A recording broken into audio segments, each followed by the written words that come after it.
তোমরা ভালো আছো? সবাই ভালো আছো আশা করি।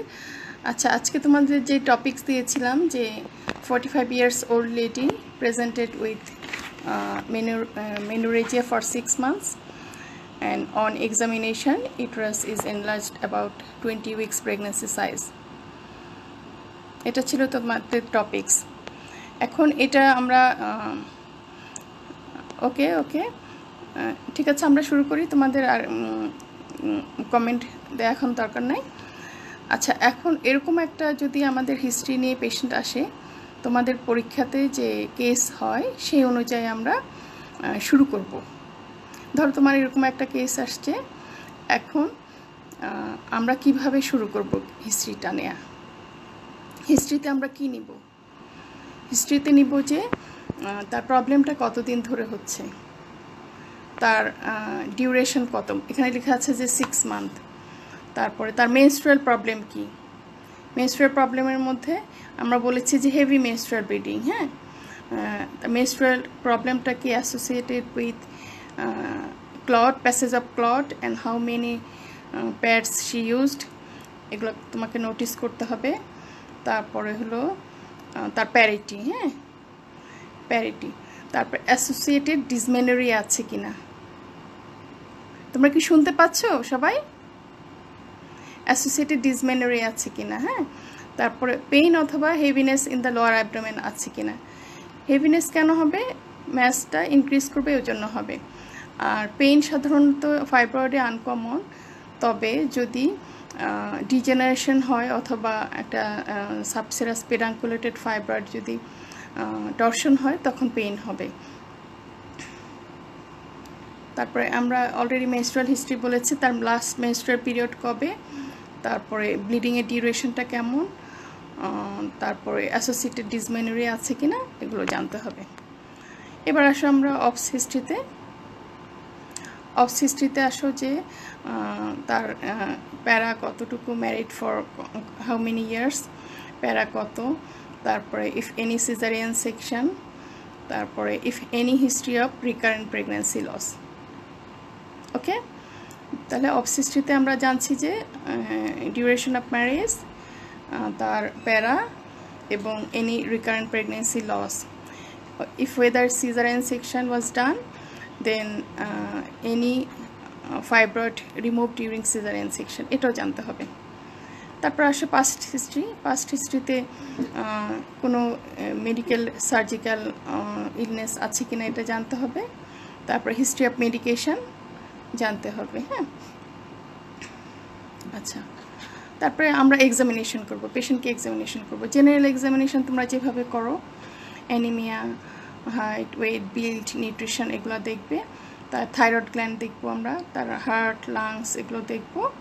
তারপর আসো প্যারাবডোমিনাল এক্সামিনেশনে। হ্যাঁ, প্যারাবডোমিনাল এক্সামিনেশন আমরা প্রথমে ইন্সপেকশনে আমরা বলেছিলাম যে একটা ম্যাস যেটা 20 উইকস ফাইব্রয়েডের মতো, 20 উইকসের মতো সাইজ, সেটা তাহলে একটু বাল্জ হবে লোয়ার অ্যাবডোমেন, ইউনিফর্মলি বাল্জ হতে পারে অথবা ইরেগুলার হলে হতে পারে। তারপরে প্যালপেশন কেমন হবে? Mass is moving from side to side but not from above downwards. এবং তার কনসিস্টেন্সিটা কেমন হবে?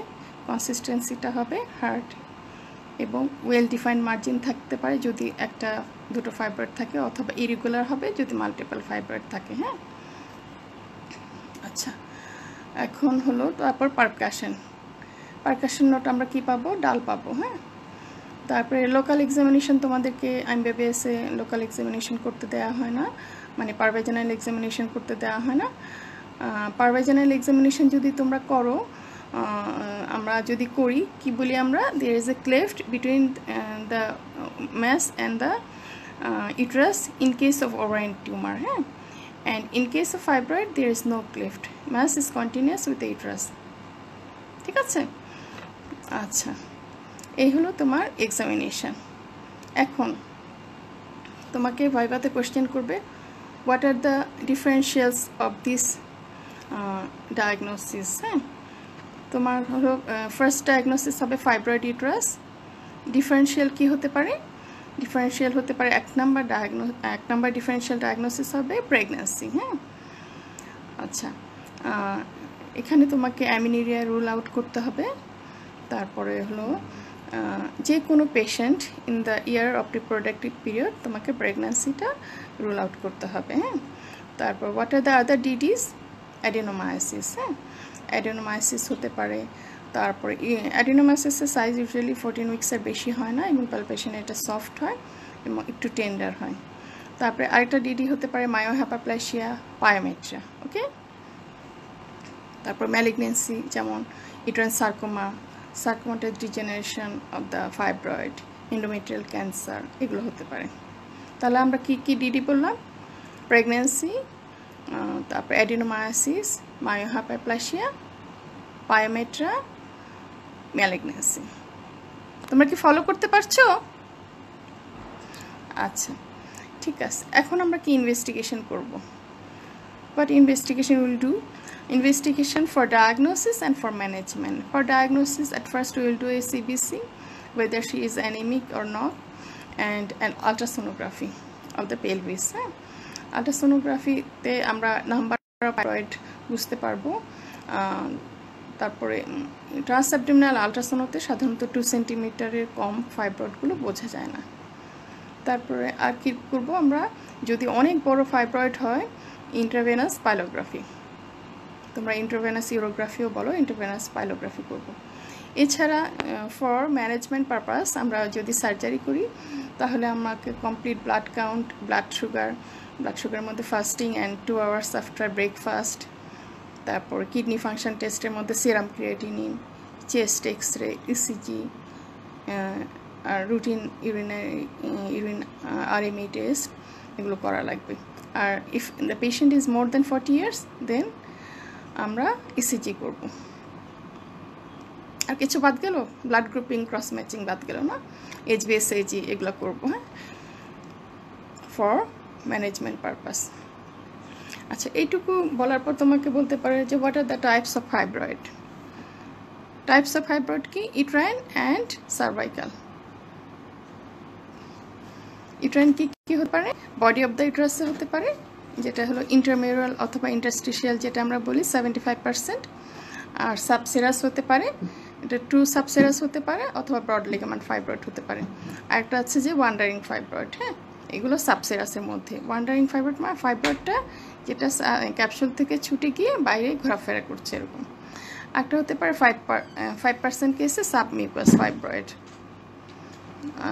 এটার মধ্যে হতে পারে সেসাইল হতে পারে অথবা পেডাঙ্কুলেটেড। আর সার্ভাইকাল ফাইব্রয়েড, সার্ভাইকালের মধ্যে অ্যান্টেরিয়র, পোস্টেরিয়র অথবা সেন্ট্রাল। হ্যাঁ, তাহলে what are the types of the fibroid? Body of the ইউটেরাসে ইন্ট্রামিউরাল, সাবসেরাস অ্যান্ড সাবমিউকাস। হ্যাঁ, তাহলে maximum of the fibroids are intramural or interstitial, এটা হলো 75% অফ দ্য কেস। আর সাবসেরাস হলো 15% অ্যান্ড সাবমিউকাস 5%। R cervical. হ্যাঁ, আচ্ছা, আরও কতগুলো টাইপ আছে যেগুলো তোমাদের জন্য দরকার নাই। আচ্ছা, এবার আসি যে what are the complications of fibroid. তোমাকে জিজ্ঞেস করতে পারে এই যে এখন এত বড় একটা ফাইব্রয়েড পেশেন্ট নিয়ে আসলো, এই পেশেন্টের কী কী কমপ্লিকেশন, এই ফাইব্রয়েডটার কী কী ধরনের কমপ্লিকেশন হতে পারে। আচ্ছা, রিপিট ইনভেস্টিগেশন একজন বলেছো যে রিপিটের মধ্যে আমরা ফর ডায়াগনোসিস। হ্যাঁ, ফর ডায়াগনোসিস আমরা কী করব? আলট্রাসোনোগ্রাফি করব। And in case of a big fibroid will do intravenous পাইলোগ্রাফি।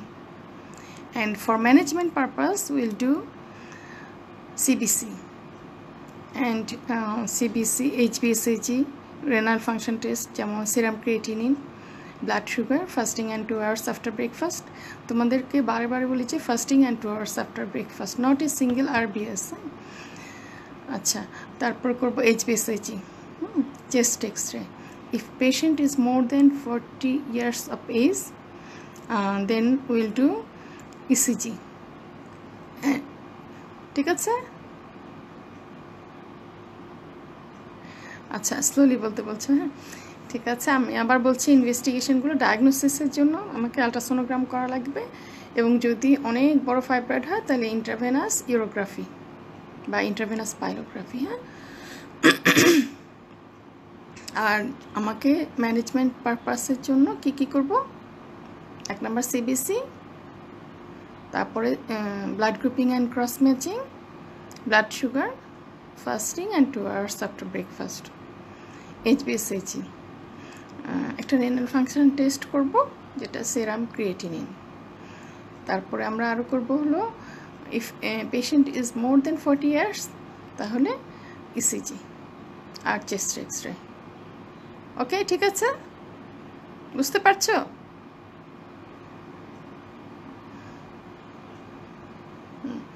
ঠিক আছে। আচ্ছা, now what are the complications, তোমাকে জিজ্ঞেস করতে পারেন দিস পেশেন্ট, হ্যাঁ, 45 years lady, big size fibroid about 20 weeks, what are the complication can occur? কী কী কমপ্লিকেশন হতে পারে তোমাদের? নাম্বার 1 কমপ্লিকেশন হলো ডিজেনারেশন। ডিজেনারেশন কী কী ধরনের হতে পারে? ডিজেনারেশনের মধ্যে হতে পারে যে hyaline degeneration, atrophic degeneration, fatty degeneration, যেটা তোমরা প্যাথোলজিতে পড়েছো। আর হতে পারে যে ক্যালসিফিক ডিজেনারেশন এবং রেড ডিজেনারেশন, যেটা প্রেগন্যান্সিতে স্পেশালি হয়। আচ্ছা, আর কি হতে পারে? Necrosis and infection. ইনফেকশন কখন হয়? যদি সাবসেরাস, যদি সাবমিউকাস ফাইব্রয়েড পলিপে হয়। ঠিক আছে। আর হলো সার্কোমাটাস চেঞ্জ। সার্কোমাটাস চেঞ্জ হলো in 0.1% of the case. And আর কি হতে পারে? Torsion. Torsion in case of subserous pedunculated fibroid. Okay. আর কি হতে পারে? হেমোরেজ। হেমোরেজ হতে পারে ইন্ট্রাপেরিটোনাল অথবা ইন্ট্রাক্যাপসুলার, যে ফাইব্রয়েডটা আছে ওটা ক্যাপসুলার মধ্যে হেমোরেজ হতে পারে। ওকে। আচ্ছা, এখন ধরো তোমাকে এক্সামিনার বললো in the above mentioned patient ultrasonography revealed multiple fibroid in the uterus. How will you manage this patient? This lady is 45 years, her period is complete and she have heavy menstrual period for last 6 months. তখন তুমি কি বলবে? তখন তুমি বলবে যে as the patient is 45 years and has completed her family, the best treatment would be hysterectomy, which will be performed either by laparotomy or by laparoscopy. ঠিক আছে। সাধারণত এইটুকু পর্যন্তই তোমাদের পরীক্ষা হয়। তারপরে আরও যদি সময় থাকে তোমাকে জিজ্ঞেস করবে যে what are the indications of treatment of the fibroid. আচ্ছা, এতক্ষণ আমরা যেগুলো বললাম সেগুলো হলো তোমার কেস ওরিয়েন্টেড কোশ্চেন, যেগুলো পরীক্ষার সময় কেস, একটা ফাইব্রয়েডের কেস আসলে এই ধরনের কেস কোশ্চেন করবে। আচ্ছা, what are the indications of treatment of fibroid? আমাদের কি সব ফাইব্রয়েডের ট্রিটমেন্ট দরকার? ধরো 2 to 3 centimetre fibroid, if there is no symptom 2 to 3 centimetre fibroid, এটার অপারেশনের দরকার নাই। এখন কোন ফাইব্রয়েডে আমরা ট্রিটমেন্ট করব? অ্যাসিমটোমেটিক হলেও কোন ফাইব্রয়েডে আমাদের অপারেশন করা লাগবে? যদি uterus is more than 12 weeks size and there is abnormal heavy menstrual bleeding, pain and pressure symptom. Pressure symptom is so much that it anteriorly pressures the urinary bladder and there is inability to pass urine, or urinary tract symptoms or obstructions. Therefore, if there is infertility or recurrent pregnancy loss, if there is rapid growth of the tumor, and if tumor growth after menopause, in this case patient will need treatment. আবার বলবো? আচ্ছা, তাহলে কি বললাম? asymptomatic fibroid if less than 12 weeks of size, it does not need any treatment, and treatment will need if asymptomatic fibroid more than 12 weeks of size and if there is abnormal heavy bleeding, pain and pressure symptoms, urinary tract symptoms such as obstruction, features of obstruction, infertility, recurrent pregnancy loss, and if the tumor is growing rapidly and if the tumor grows after menopause. ঠিক আছে? আচ্ছা, তারপর তোমাকে জিজ্ঞেস করতে পারে what are the treatment modalities. What are the treatment modalities, হ্যাঁ, এই কোশ্চেনটা তোমার এসএ কিউতেও থাকতে পারে, তোমার ভাইভা বোর্ডে থাকতে পারে, এমনকি তোমার কেসে থাকতে পারে। What are the treatment modalities. এখন আমরা বলবো যে ট্রিটমেন্ট কি সবার ক্ষেত্রে একরকম? না। Treatment needs to be individualized depending on the presentation of age, parity and symptoms. তোমাকে ফার্স্ট এই কথাটা বলে নিলে একটু সুন্দর হয়। তাহলে কী বললাম? Treatment needs to be individualized depending on presentation of the symptoms, age, parity etcetera. আচ্ছা, at first we try with medical treatment, and if medical treatment fail, then we do surgical treatment. What are the options of surgery? If hysteroscopy is available, if tumor is submucous fibroid, then polypectomy and hysteroscopic resection. Myomectomy করা যেতে পারে. It can be done by by laparotomy or by laparoscopy. আচ্ছা, আর করা যেতে পারে hysterectomy. Hysterectomy কি ধরনের করা যেতে পারে? টোটাল অ্যাবডোমিনাল হিস্টেক্টমি করা যেতে পারে, non descent vaginal hysterectomy, laparoscopic assisted vaginal hysterectomy and total laparoscopic hysterectomy. 4 ধরনের। কি বললাম? Total abdominal hysterectomy, non descent vaginal hysterectomy, laparoscopy assisted vaginal hysterectomy and total laparoscopic hysterectomy. আচ্ছা, what are the surgery option? হ্যাঁ, surgery হতে পারে যে আমরা hysterectomy, হ্যাঁ, যেটা বললাম তোমাদের যে কেসটা ছিল ওই ধরনের হয়, পেশেন্টস ফ্যামিলি কমপ্লিট এবং তারপরে এজ মোর দ্যান 45 ইয়ার্স, তাহলে আমরা সার্জারি করব। কি সার্জারি করা যেতে পারে? হিস্টেক্টমি একটা হলো। টোটাল হিস্টেক্টমির মধ্যে 4 ধরনের: total abdominal hysterectomy, non descendant vaginal hysterectomy, laparoscopic assisted vaginal hysterectomy and total laparoscopic hysterectomy. আচ্ছা, এটা হলো সার্জারি। সার্জারির মধ্যে আরও আছে, যদি আমাদের ইন্টারমিউরাল একটা ফাইব্রয়েড থাকে, হ্যাঁ, এবং যদি হিস্টেরোস্কোপি থাকে, তাহলে hysteroscopic resection of the fibroid অথবা পলিপ করা যেতে পারে। আচ্ছা, সার্জারির মধ্যে আরও আছে মায়োমেক্টমি। হ্যাঁ, if patient wants to retain her fertility status, then myomectomy can be done. It can be done by open laparotomy or by laparoscopy. Okay, these are the surgery option. তাহলে আমরা কি বললাম? Medical treatment, surgical treatment and other minimally invasive technique, যেটা তোমরা একটু নাম জানলে হবে, যেমন uterine artery embolization, myolysis. Uterine artery embolization, myolysis. আচ্ছা, তোমাদেরকে আমি এর আগে গুগল ক্লাসরুমে দিয়েছিলাম যে what are the role of medical management in patient with fibroid. হ্যাঁ, মেডিকেল ম্যানেজমেন্ট একটা ফাইব্রয়েডের পেশেন্টে করে কী লাভ? হ্যাঁ, তা আমরা মেডিকেল ট্রিটমেন্ট করে কী করতে পারি? এটা হলো 1 নম্বর হলো improve menorrhagia, we can correct anaemia before surgery, we can minimise size and vascularity and reduce blood loss during surgery, and it can facilitate laparoscopic surgery and also temporary postponement of surgery. We can also as an alternate to surgery in case of perimenopausal women. আমরা জানি যে মেনোপজের পরে fibroid আর বাড়ে না সাধারণত, আমরা পেরিমেনোপজাল পেশেন্টদের আমরা ওয়েট করি, এবং যেসব patient women unwilling to do surgery, হ্যাঁ, তাদের ক্ষেত্রে আমরা মেডিকেল ট্রিটমেন্ট দিই। ওকে, আচ্ছা, এগুলো তোমাদের কোয়েশ্চেন আমরা দিয়েছিলাম গুগল ক্লাসরুমে। আচ্ছা, মায়োমেক্টমিক ক্রাইটেরিয়া কী কী? ওইগুলো সাধারণত এমবিবিএসে ধরে না। মায়োমেক্টমি কখন করব? শুধু এটাই জানো যে পেশেন্টের যদি ফার্টিলিটি প্রিজার্ভেশনের দরকার হয় এবং পেশেন্টের বয়স যদি কম হয়, তাদেরকে আমরা মায়োমেক্টমি করব। আচ্ছা,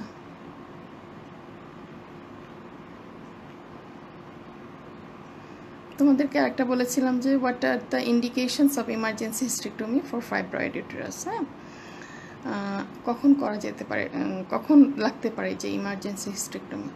একটা হলো আনকন্ট্রোল ব্লিডিং ফর ফাইব্রয়েড, এমন ব্লিডিং হচ্ছে কোনো মতে মেডিকেল ট্রিটমেন্ট দিয়ে কন্ট্রোল হচ্ছে না, তখন ইমার্জেন্সি হিস্টেক্টমি লাগতে পারে।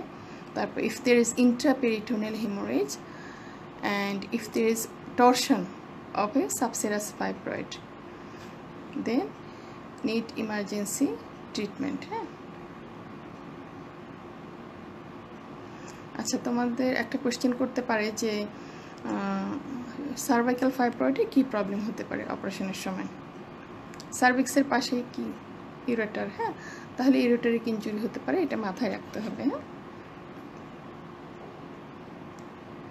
আচ্ছা, একটা কোয়েশ্চেন আসে যে তোমাদের how do fibroids effect the course of pregnancy. হ্যাঁ, এখানে কি কি হতে পারে, অ্যাবর্শন হতে পারে। তুমি প্রথম থেকে চিন্তা করো, ফার্স্ট ট্রাইমাস্টার থেকে লাস্ট ট্রাইমাস্টার পর্যন্ত কি কি চেঞ্জ হতে পারে। হ্যাঁ, একটা ফাইব্রয়েড যদি থাকে, হ্যাঁ, ইউটেরাসের প্রেগনেন্সি সাইজটা আস্তে আস্তে বড় হচ্ছে, তাকে বড় হতে দিচ্ছে না, তারপর এক সময় অ্যাবর্শন হয়ে গেল। হ্যাঁ, তাহলে অ্যাবর্শন হতে পারে, প্লাসেন্টাল অ্যাব্রাপশন হতে পারে।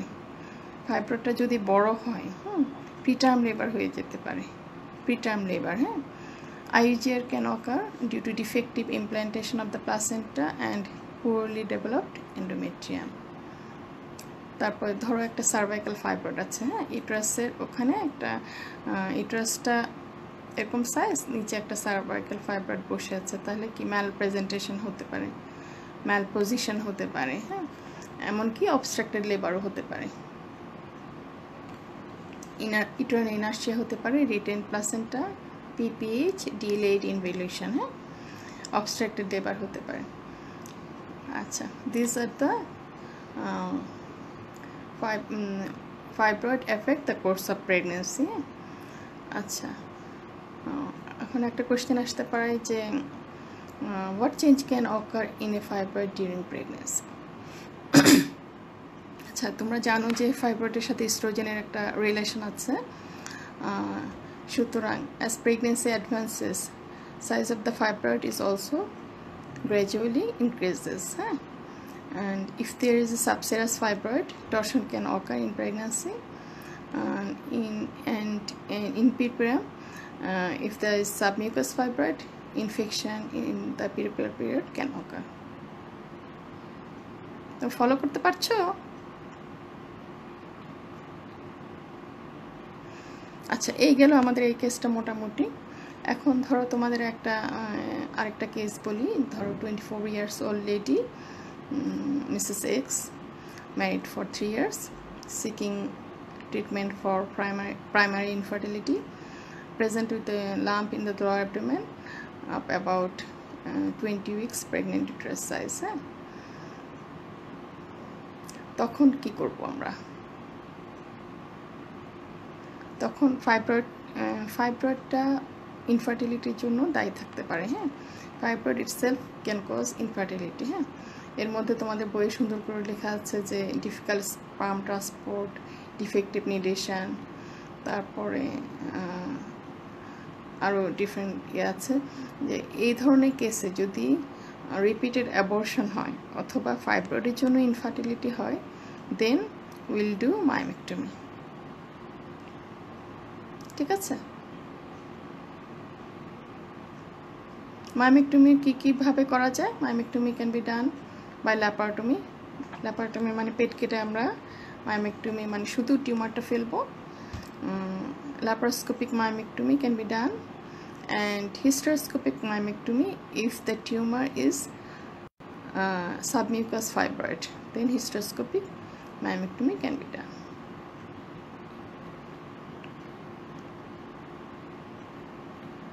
আচ্ছা, জিজ্ঞেস করতে পারে যে মায়োমেক্টমির সময় ব্লিডিং কিভাবে কমানো যায়। এটা পোস্ট গ্রেড কোয়েশ্চেন, এটা আমি তোমাদেরকে এখন বলবো না। আচ্ছা,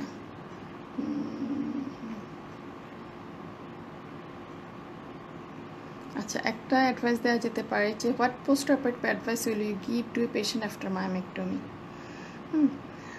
পেশেন্টকে আগে থেকেই বলতে হবে, কাউন্সেলিং করে নিতে হবে যে ফাইব্রয়েডটা আবার বড় হতে পারে মায়োমেক্টমির পর, এবং পেশেন্ট যদি প্রেগনেন্সি চায়, patient will try to conceive soon after myomectomy, usually after 4 to 6 months. Okay, and if the tumor invades the during myomectomy, endometrial cavity যদি ওপেন হয়ে যায়, যেই মায়োমেক্টমিটা করা হয়েছিল যদি অপারেশন নোটে লেখা থাকে যে এন্ডোমেট্রিয়াল ক্যাভিটি ওপেন হয়েছে, তাহলে in that case caesarean section will be needed in subsequent pregnancy. ঠিক আছে, এই হলো তোমার কেসে কোশ্চেন। এখন তোমাদের আরও কি কি কোশ্চেন আছে? কি লিখছো? ইমতিয়াজ নয় madam, leiomyoma type wise symptom analysis যদি একটু ক্লিয়ার করতেন। আচ্ছা, লিওমায়োমা টাইপে অনুযায়ী সিমটম হলো কোনো সিমটম নাও থাকতে পারে। হ্যাঁ, কোনো সিমটম নাও থাকতে পারে। একটা আমি তোমাকে ছবি দেখাচ্ছি এখানে এঁকে, যে আমাদের হলো একটা ইউটেরাসে ধরো এই যে এরকম,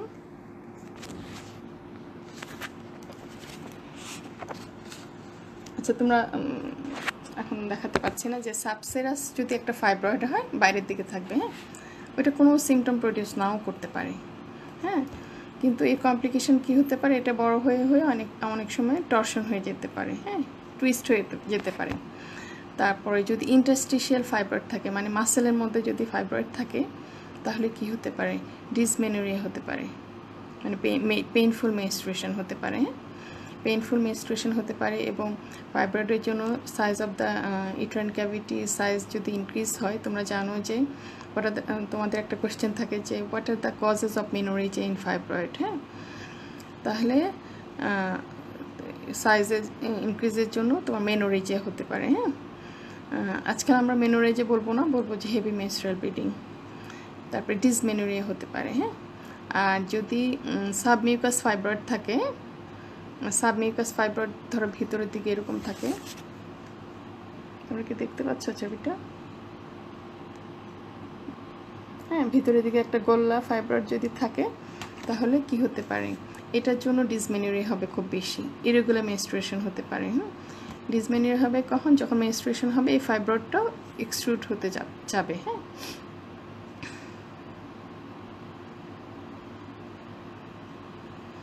আচ্ছা, পোস্ট অপারেটিভ কাউন্সিলিং মায়োমেক্টমির বলেছিলাম না, মায়োমেক্টমির এটা আসলে প্রি অপারেটিভ কাউন্সিলিং এবং পোস্ট অপারেটিভ কাউন্সিলিং দুটোই ইম্পর্টেন্ট। প্রি অপারেটিভ কাউন্সিলিং কী করতে হয় মায়োমেক্টমিতে, মায়োমেক্টমি পরে ফাইব্রয়েডটা আবার রিকার করতে পারে, এটা হলো 1 নাম্বার কেস কথা। তারপর হলো মায়োমেক্টমির পর যে প্রেগনেন্সি হবেই, এটা আমরা 100% গ্যারান্টি দিতে পারবো না। হ্যাঁ, 45% কেসে প্রেগনেন্সি হতে পারে। এবং মায়োমেক্টমি অপারেশনের আগে আমরা আরেকটা কাউন্সিলিং করি যে myomectomy may turn to hysterectomy if intractable haemorrhage. Okay, এগুলো হলো মায়োমেক্টমির আগে কাউন্সিলিং করতে হবে। এবং মায়োমেক্টমির আগে তার টিউব প্যাটার্ন আছে কিনা সেটাও দেখতে হবে। আগে বলা হতো যে সিমেন অ্যানালাইসিস করতে হবে, কারণ হাজব্যান্ডের কারণেও তার ইনফার্টিলিটি হতে পারে।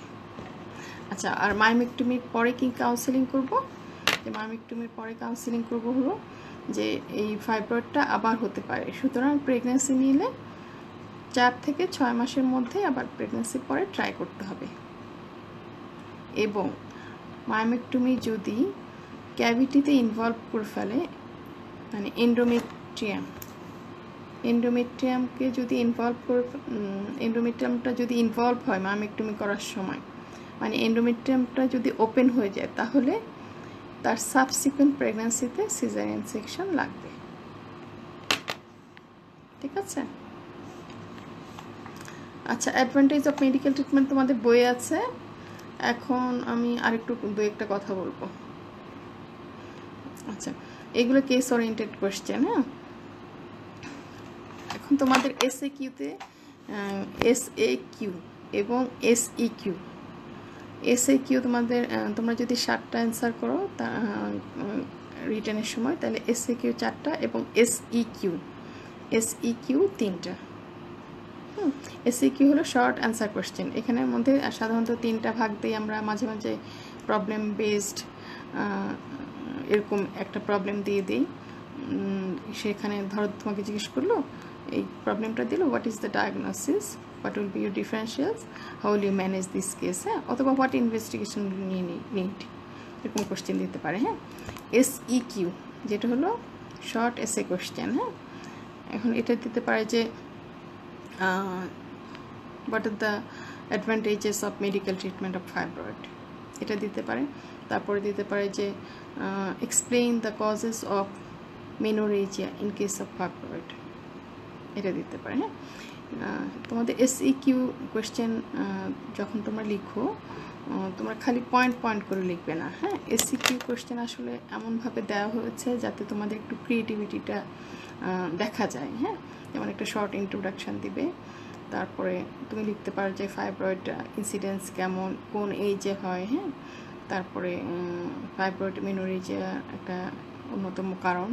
হ্যাঁ, কজেস অফ মেনোরেজিয়া তোমরা যেমন বলো ইনক্রিজ সারফেস এরিয়া, তারপর হাইপারপ্লাসিয়া, তারপরে ভেনাস কনজেকশন। হ্যাঁ, 5টা পয়েন্ট যে তোমরা বলো সেটা বলবা।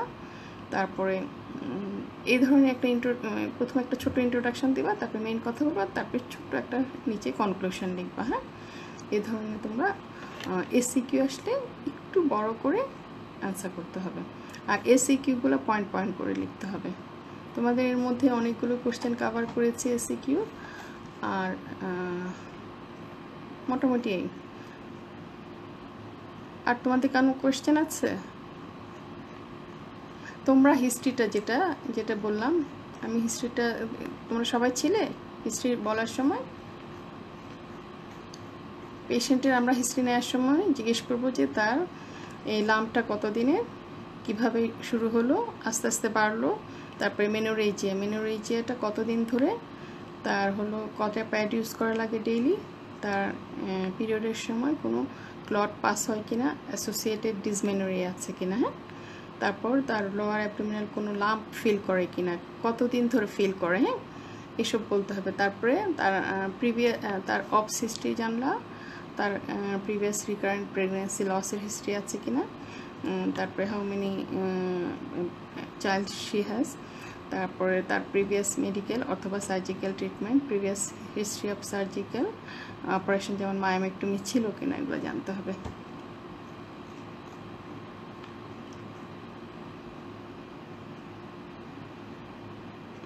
ঠিক আছে, আর কোনো কোশ্চেন আছে তোমাদের? বুঝতে কোনো অসুবিধা হয়েছে কিনা বলো। আচ্ছা, একটা মেডিকেল ট্রিটমেন্টের জন্য কী কী ড্রাগ ইউজ করো, এই কোয়েশ্চেন তো তোমরা জানোই। আমরা যে what are the drug used in medical treatment, প্রথমে আমরা বলবো যে ট্রানেক্সিমিক অ্যাসিড 1 থেকে 4 gram daily during days of heavy flow. Hmm, 1 number এটা লিখে রাখো। এটা কি করে? Significant reduction in the amount of blood loss and improvement of anaemia. হ্যাঁ, ট্রানেক্সিমিক অ্যাসিড কি একটা অ্যান্টিফিব্রিনোলাইটিক ড্রাগ। তাহলে নাম্বার 1 ড্রাগ হলো অ্যান্টিফিব্রিনোলাইটিক ড্রাগস। তারপরে 2 নাম্বার হলো আমরা অনেক সময় ইউজ করি, পিলও ইউজ করি আমরা, ওসিপি ইউজ করি। তারপর অনেক সময় প্রজেস্টেরন আইওডি যেমন মিরেনা, সেটাও ইউজ করা হয়। It reduces blood loss and also reduction in the size of the uterus. তারপরে প্রজেস্টেরন অ্যান্টাগনিস্ট যেমন মিফিপ্রিস্টোন ইউজ করা হয়। তারপর অ্যান্টি অ্যান্ড্রোজেন যেমন ডানাজল আমরা ইউজ করতে পারি। জিএনআরএইচ অ্যান্টাগনিস্ট এবং জিএনএইচ অ্যাগনিস্ট, এগুলো কী করে? এগুলো সাইজ ছোট করে এবং ব্লাড লসটা কমায় এবং অ্যানিমিয়াটা ইমপ্রুভ করে।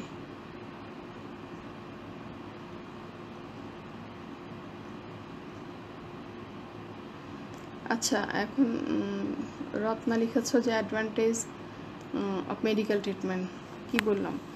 টু ইমপ্রুভ অ্যানিমিয়া, হ্যাঁ,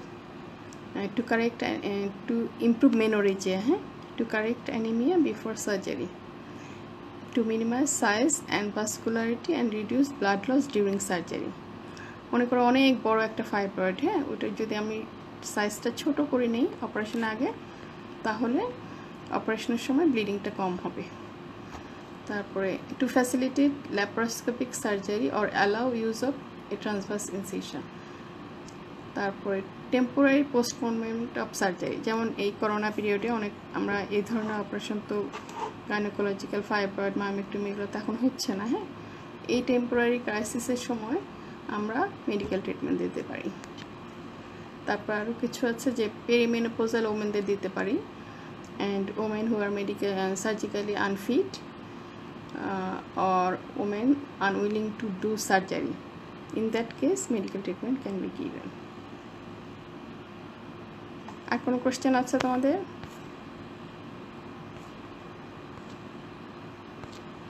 আর কোনো কোশ্চেন না থাকলে এই পর্যন্তই। বুঝতে পেরেছো তোমরা?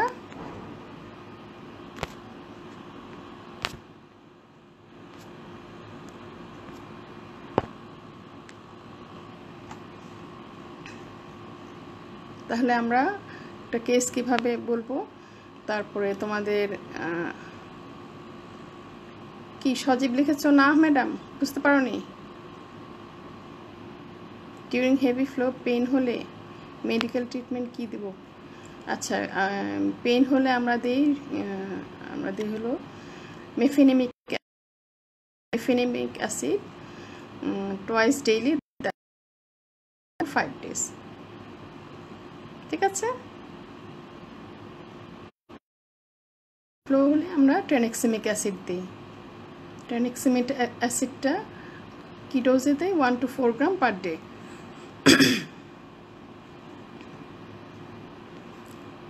আসিফ বলেছো যে সার্জিক্যাল মডেলিটিসটা আবার বলতে। হ্যাঁ, সার্জিক্যাল মডেলিটি আমরা বলেছি যে আমরা প্রত্যেক ট্রিটমেন্টে সার্জিক্যাল হোক মেডিকেল হোক আমাদের পেশেন্টের বয়স, তারপরে পেশেন্টের এজ, প্যারিটি, তারপর তার ফিউচার ফার্টিলিটি উইশ, হ্যাঁ, এগুলো কনসিডার করে তারপর সার্জিক্যাল ট্রিটমেন্ট দিতে হবে। হ্যাঁ, যদি বয়স মোর দ্যান 45 ইয়ার্স হয়, প্যারিটি কমপ্লিট, তাহলে আমরা হিস্টেক্টমি করবো। হ্যাঁ, আচ্ছা, তোমাদের এখানে একটা কোয়েশ্চেন করতে পারে যে হিস্টেক্টমির সময় যদি এই পেশেন্টের 45 ইয়ার্স এই পেশেন্টের হিস্টেক্টমির সময় আমরা কি ওফরেক্টমি করব কি করব না, ওফরেক্টমি করব কি করব না, বলো তো তোমাদের কি মতামত? আচ্ছা, তুমি এটা দুইটাই বলতে পারো, যে পক্ষেও যুক্তি দেখাতে পারো, বিপক্ষেও যুক্তি দেখাতে পারো। তুমি যদি যেটা বলো সেটাতে যদি কনফিডেন্ট থাকো তাহলে তোমাকে এক্সামিনার কোনো কিছু বলবেন না। আচ্ছা, আমি যদি বলি যে I will preserve her ovaries because her menopause can occur in 51 years of age. Now she is 45, so there may be 5 to 6 years more. এটা বলতে পারি her estrogenic function can be preserved at that time. এটা হলো পক্ষে যুক্তি দেখাতে পারো। হ্যাঁ, আর যদি বলি আমরা যে ওভারি ফেলে দিব, তাহলে যদি ইফ ওভারি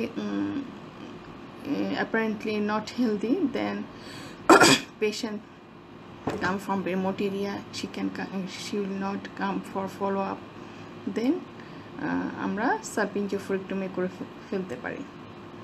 আর একটা কথা হলো যে আমরা যে আজকাল হিস্টেক্টমি করি, আমরা কিন্তু সালপিঞ্জেক্টমিও করি, এটা তোমাদের মনে রাখতে হবে। হ্যাঁ, ওভারি প্রিজার্ভ করলেও আমরা সালপিঞ্জেক্টমিও করি। হ্যাঁ, সালপিঞ্জেক্টমি করি কেন?